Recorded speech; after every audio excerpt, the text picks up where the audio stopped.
Hello बच्चों, hi everyone. चलिए बच्चों, कैपेसिटर के अगले लेक्चर की स्टार्टिंग करते हैं।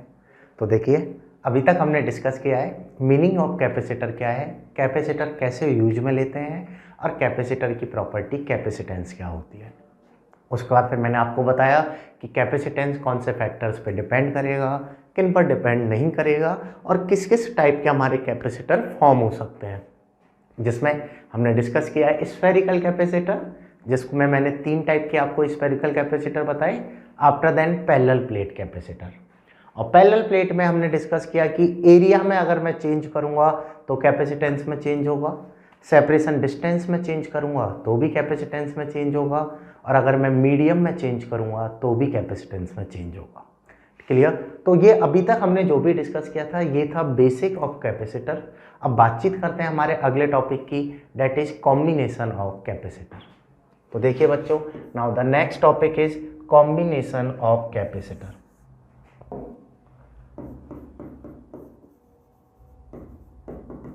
Combination of capacitor,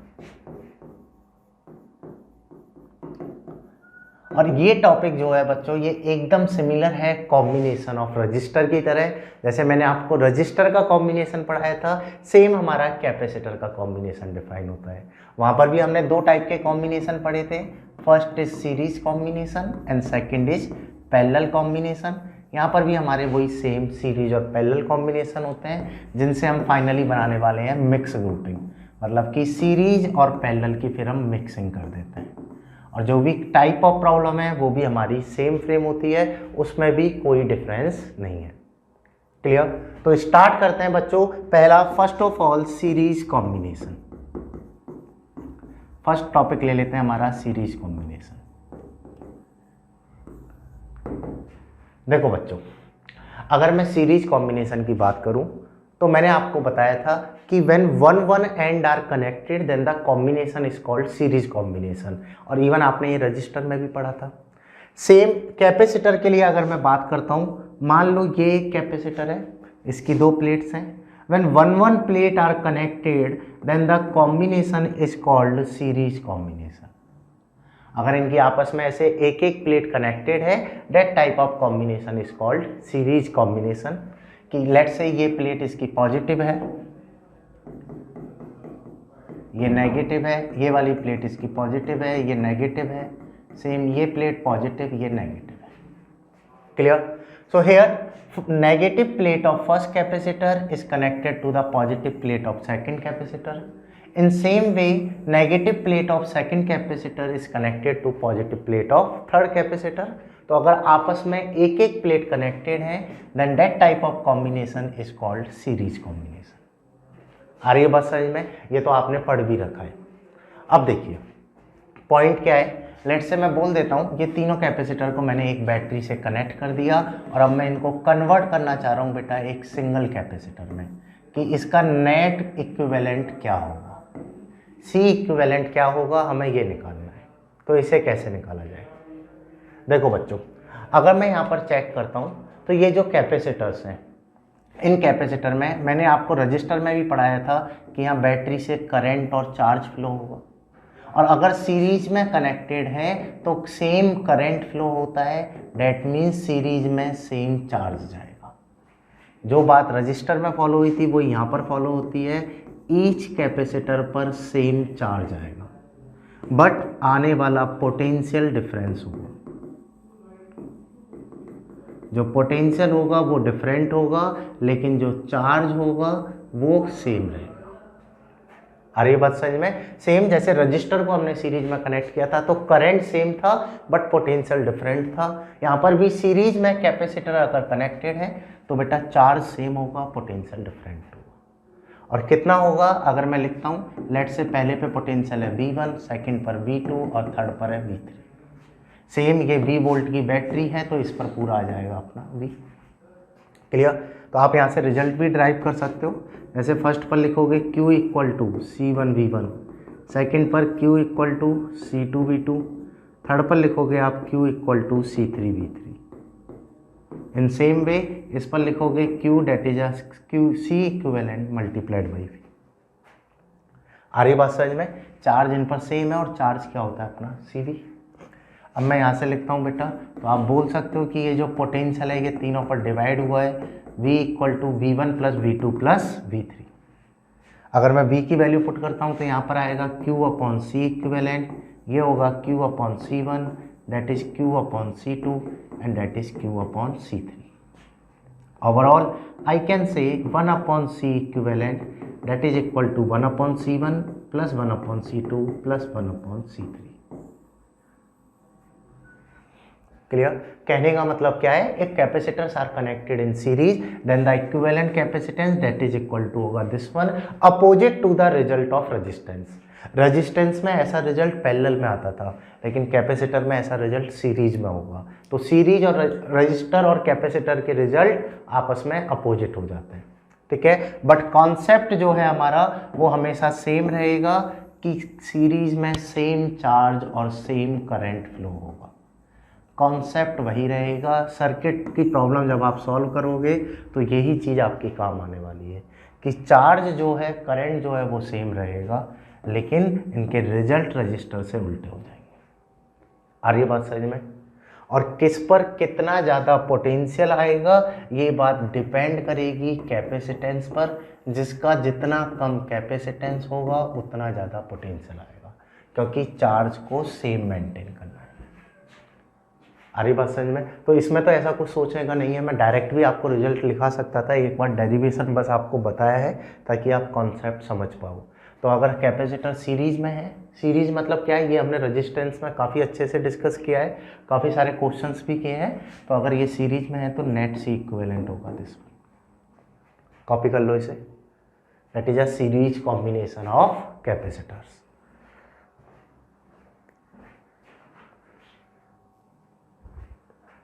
clear? चलिए, तो सेम वे में बच्चों हमारा पैरेलल कॉम्बिनेशन भी डिफाइन होगा। सेम आप पैरेलल का भी सी इक्विवेलेंट निकाल सकते हो। जैसे अगली बात करते हैं सेकंड, पैरेलल कॉम्बिनेशन।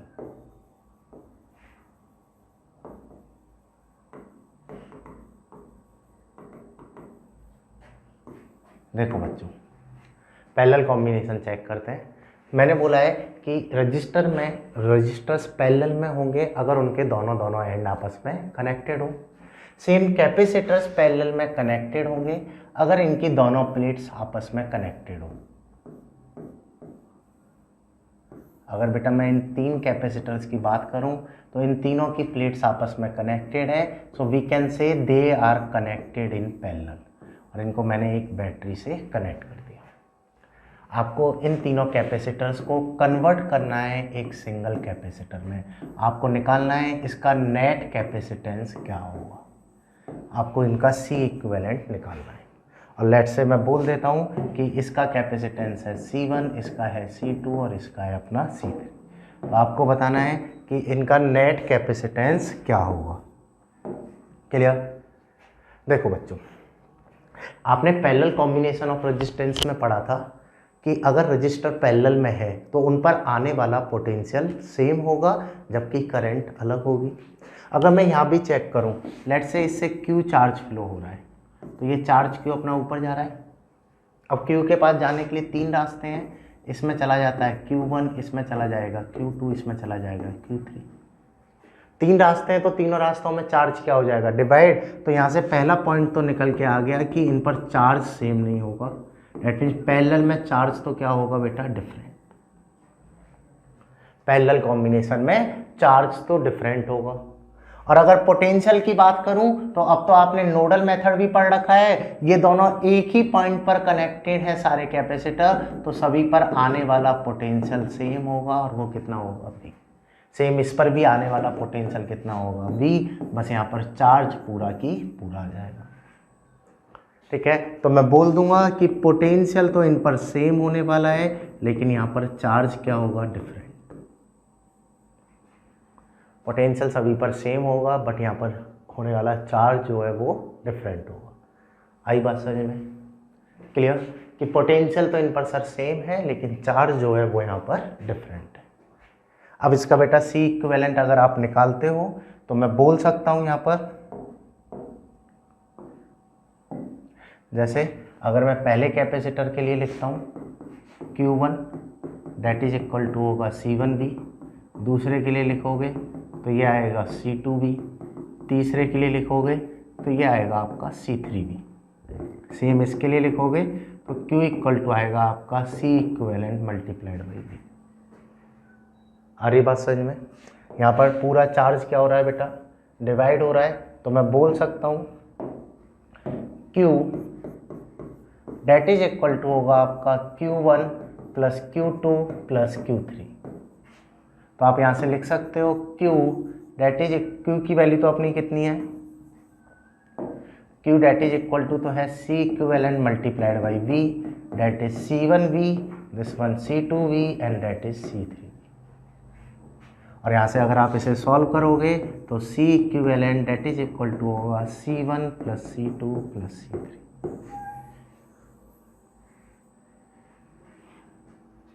आई बात समझ में? नहीं आई?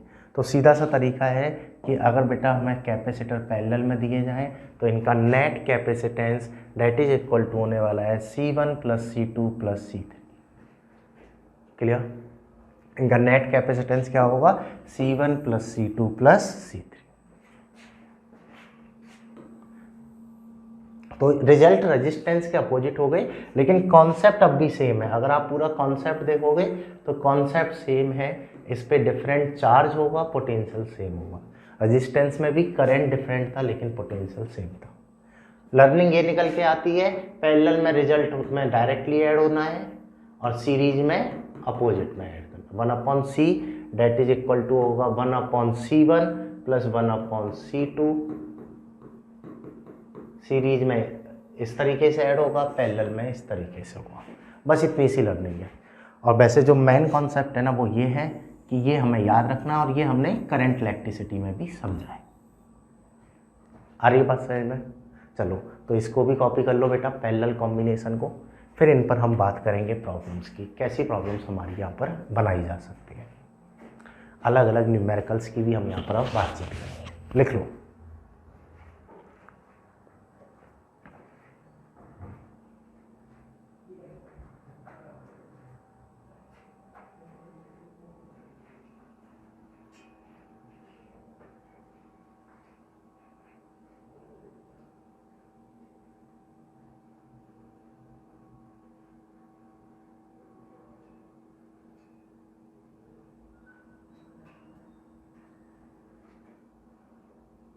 चलें आगे।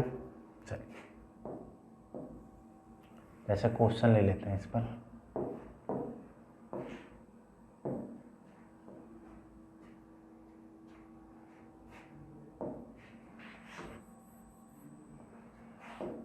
क्वेश्चन ले लेते हैं। जैसे अभी मैं आपको क्वेश्चन करा रहा था कि ये कोई भी कैपेसिटर है।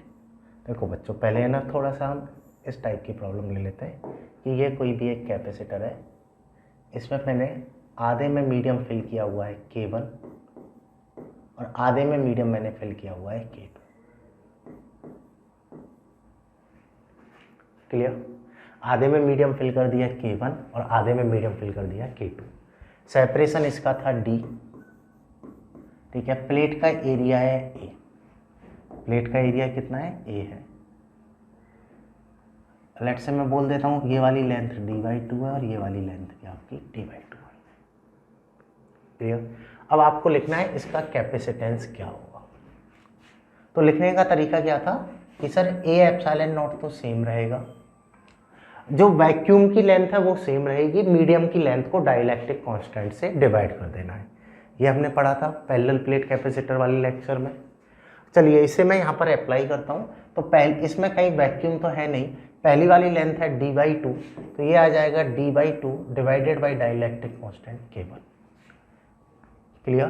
प्लस इसका भी मैं लिखूंगा तो ये हो जाएगा D/2 ऑफ K2। ये इसका कैपेसिटेंस होगा। एकदम आसान तरीका है, डायरेक्टली हम लिख सकते हैं कि अगर इस तरीके से फिल कर दिया जाए तो capacitance that is equal to होगा दिस। क्लियर? देखो बच्चों, इसका एक दूसरा तरीका भी पॉसिबल है। दूसरा तरीका क्या है, अगर मैं यहाँ पर चेक करता हूँ, जैसे ये जो प्लेट है ये वाली प्लेट इसकी पॉजिटिव थी और ये वाली प्लेट इसकी नेगेटिव थी। क्लियर? जैसे ही मैंने यहाँ पर डाइलेक्ट्रिक डाले तो इन पर भी चार्ज इंड्यूस हो जाता है, ये भी नेगेटिव और पॉजिटिव बन जाती है। एक्चुअल में कैपेसिटर का कॉम्बिनेशन कुछ ऐसा होता है। कहने का मतलब है आप इस कैपेसिटर को ट्रीट कर सकते हो कि ये दो कैपेसिटर हैं जिनकी एक प्लेट आपस में कनेक्टेड है। दैट मीन्स ये दोनों कैपेसिटर सीरीज में कनेक्टेड हैं। तो मैं इन दोनों कैपेसिटर को दो कैपेसिटर में स्प्लिट कर सकता हूँ। एक कैपेसिटर ये है, एक कैपेसिटर ये है। इसका सेपरेशन है d/2, इसका सेपरेशन है d/2। प्लेट का एरिया अभी भी सेम है और इसमें मीडियम फील्ड है K1 और इसमें फील्ड है K2। आ रही बात समझ में? मैंने क्या किया, इन पूरे कैपेसिटर को दो कैपेसिटर में ब्रेक कर दिया। क्लियर? अब लेट से बच्चों इसका कैपेसिटेंस हो जाता है C1, इसका हो जाता है C2। आपको तो बताना है नेट कैपेसिटेंस क्या होगा। एक तो हमने डायरेक्ट लिखा था, दूसरा तरीका ये यूज में ले रहे हैं। अगर मैं C1 लिखता हूँ तो C1 आप बोलोगे K1A/0/d/2। सेम अगर मैं C2 लिखने का बोलूँ तो C2 आप लिखोगे K2A/0/d/2। आ रही है बात समझ में? मैं ऑल्टरनेट वे बता रहा हूँ। एक तो वे अपना ये है ही, दूसरा वे अपन जो फॉलो कर सकते हैं। तो ये हो गया हमारा बच्चों C1 तो होगा हमारा K1A/0/d/2 और C2 होगा ये। अगर मुझे C इक्विवेलेंट लिखना है तो सीरीज में क्या हो जाएगा C1 C2/C1 प्लस C2।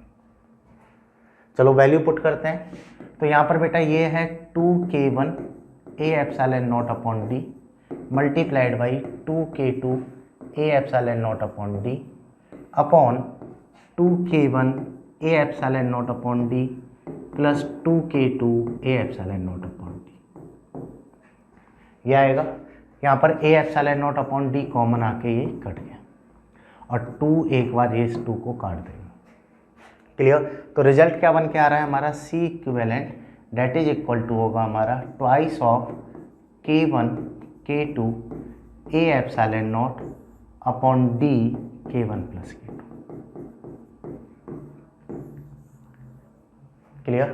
तो एक तो तरीका ये है, अगर आप ऊपर वाला भी रिजल्ट देखोगे कि मैंने ये जो कराया था, अगर बेटा आप इसको भी सॉल्व करते हो तो यहाँ से रिजल्ट क्या निकलेगा 2K1 K2 तो ऊपर चला गया एलसीएम आके 2K1 K2 A/0 अपॉन नीचे क्या रह जाएगा d बाहर आ जाएगा K1 प्लस K2। ये रिजल्ट आ रहा है। पहले भी अगर आप देखो इसे,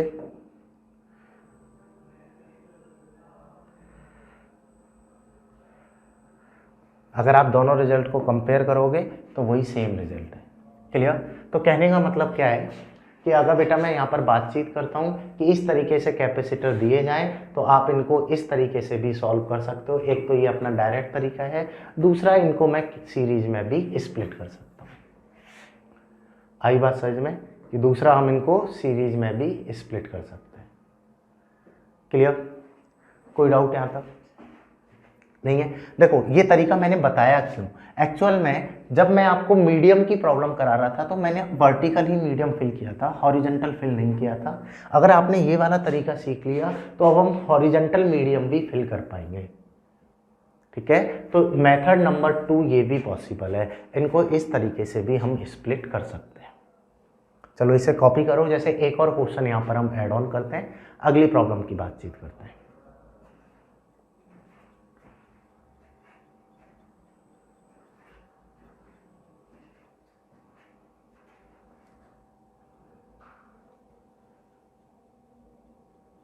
देखिए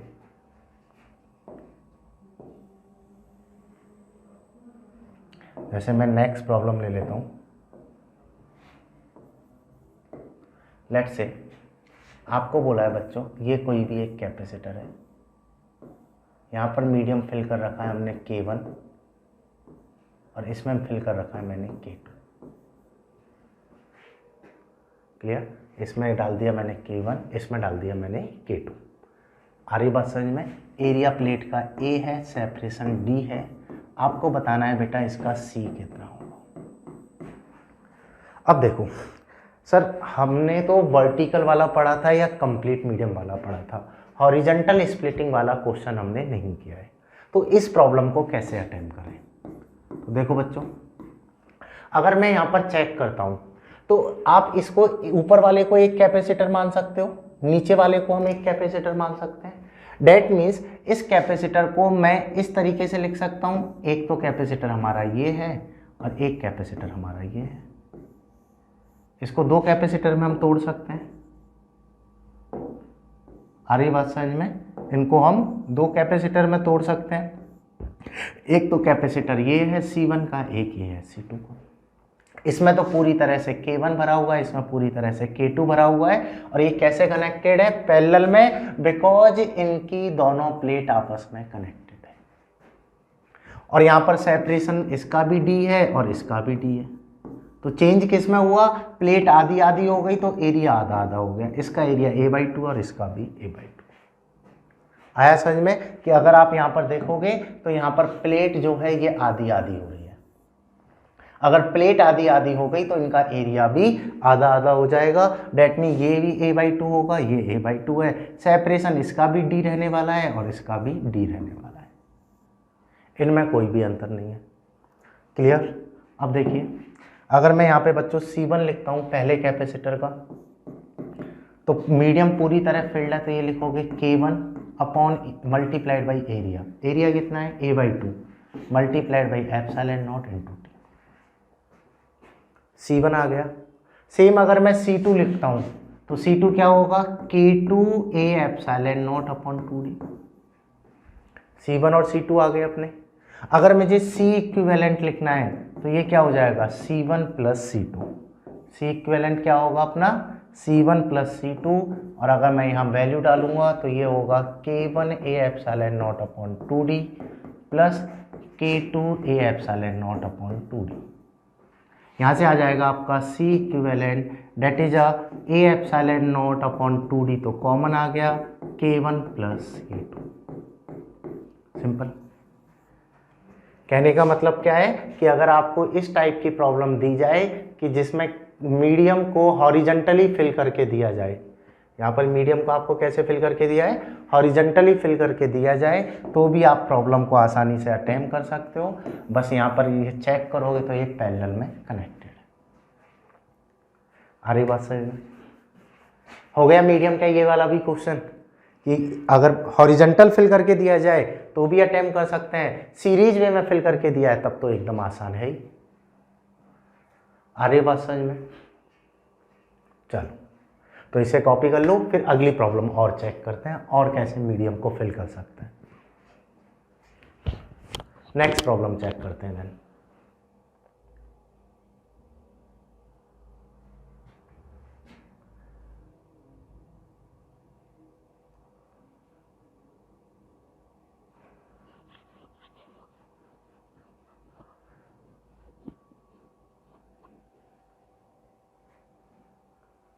देखो अगली प्रॉब्लम,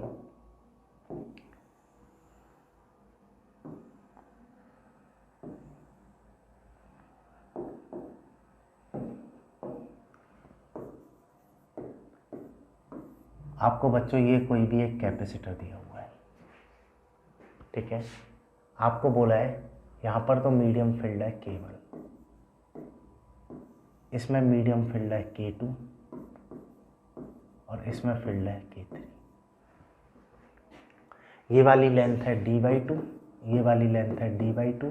प्लेट का एरिया है A। इसका कैपेसिटेंस बताओ क्या होगा? आपको बताना है इस वाले कैपेसिटर का कैपेसिटेंस क्या होगा। ये सॉल्व करो, कैसे करूँ? तो देखिए एकदम आसान है। अगर बच्चों मैं यहाँ पे चेक करता हूँ तो ये वाला जो कैपेसिटर है, ये वाला जो कैपेसिटर है, ये कैपेसिटर इन दोनों कैपेसिटर के साथ कैसे कनेक्टेड है? सीरीज में, पैरेलल में। अगर आप देखोगे ये यहाँ पर दोनों प्लेट कनेक्टेड है और ये दोनों कैपेसिटर आपस में कैसे कनेक्टेड है? सीरीज में। स्प्लिटिंग दिख रही है, डेट मीन एक तो कैपेसिटर सर हमारा ये है और नीचे ये दो कैपेसिटर से कनेक्टेड है। कुछ इस टाइप का कॉम्बिनेशन है ये। समझ में आया? बस अब तो ये कॉम्बिनेशन बन गया, अब तो वैल्यूज पुट कर दो। हाँ जी, इसमें कितना है K1, इसमें है K2 और इसमें है बेटा K3। क्लियर? एरिया कितना है इसका A/2, यहाँ पर सेपरेशन है अपना D, इसका भी एरिया हो गया A/2, सेपरेशन है D/2, इसका एरिया A/2, सेपरेशन है D/2। आई बात समझ में? कोई डाउट यहाँ तक नहीं है? अब तो बस मुझे क्या करना है बेटा, C इक्विवेलेंट निकालना है। हाँ जी, लेट से मैं बोल देता हूँ, इसका कैपेसिटेंस है C1, इसका कैपेसिटेंस है C2 और इसका है C3। तो अगर C1 की वैल्यू लिखोगे, C1 कितना होगा, that is a K1 A/2 epsilon not D। C1 आ गया।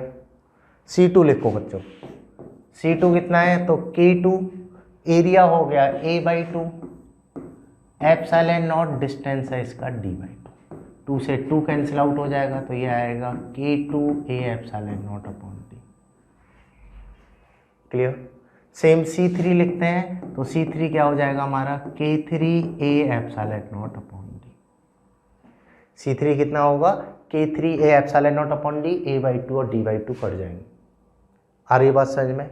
अब देखो C1 C2 C3 तो लिख लिए, अब यहाँ पर मुझे चेक करना है इनकी वैल्यूज क्या होगी। देखो भाई, ये C2 C3 सीरीज में है, इन दोनों को एक बनाओगे तो सर्किट कुछ ऐसे बनेगा।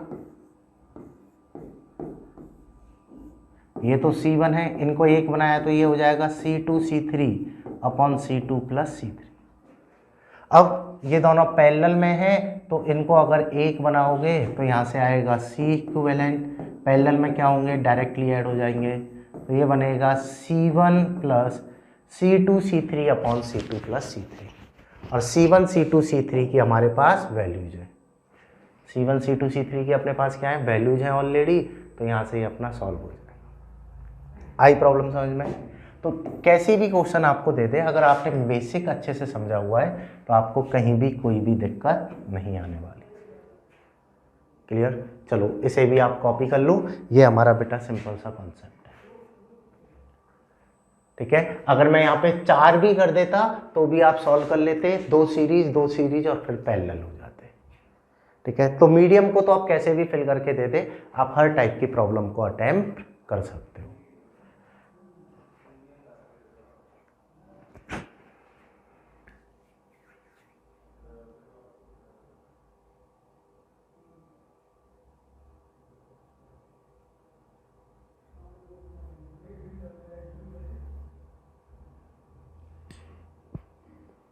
लिख लिया? चलो आगे अगले क्वेश्चंस की बातचीत करते हैं। अब मैं बेटा कॉम्बिनेशन पे क्वेश्चंस देता हूँ कुछ, उन क्वेश्चंस को अटेम्प्ट करना। कॉम्बिनेशन वाले क्वेश्चंस को करते हैं। कुछ कैपेसिटर में ड्रॉ करता हूँ, उनके लिए आपको क्वेश्चंस करने हैं। हाँ जी, आपको दिया हुआ है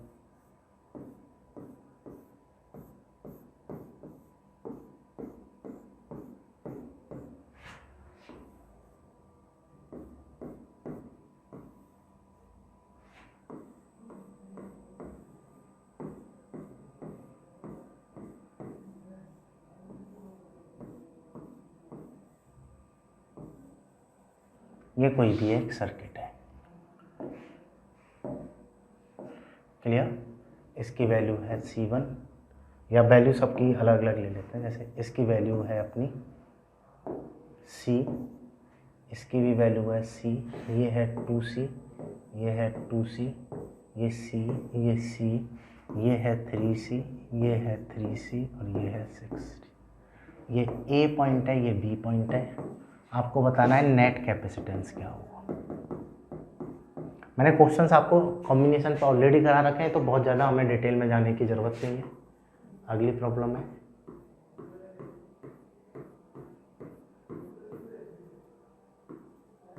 ये A पॉइंट है, ये B पॉइंट है, ये यहाँ पे वायर इस तरीके से कनेक्टेड है।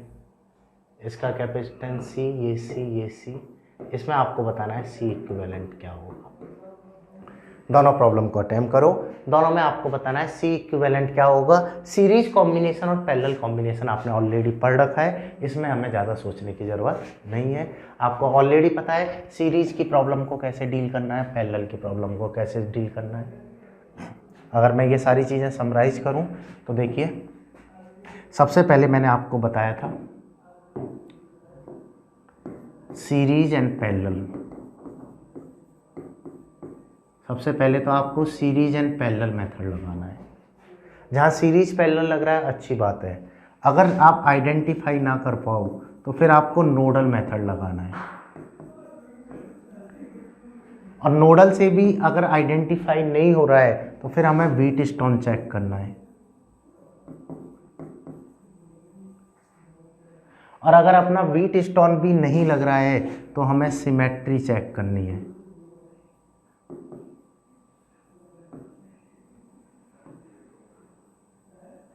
ठीक है, और ये सारे मेथड मैंने आपको बताए हैं। इस टाइप के कॉम्बिनेशन की प्रॉब्लम आती है। अगर किसी बच्चे को ये मेथड नहीं पता है तो combination of resistance current electricity का लेक्चर हमने अपलोड किया हुआ है बच्चों, आप उसको देख सकते हो, वहाँ से आप समझ सकते हो कॉम्बिनेशन ऑफ रेजिस्टेंस से ये मेथड कैसे अप्लाई होते हैं। सेम मेथड हमारे अप्लाई करने हैं हमें कैपेसिटर में।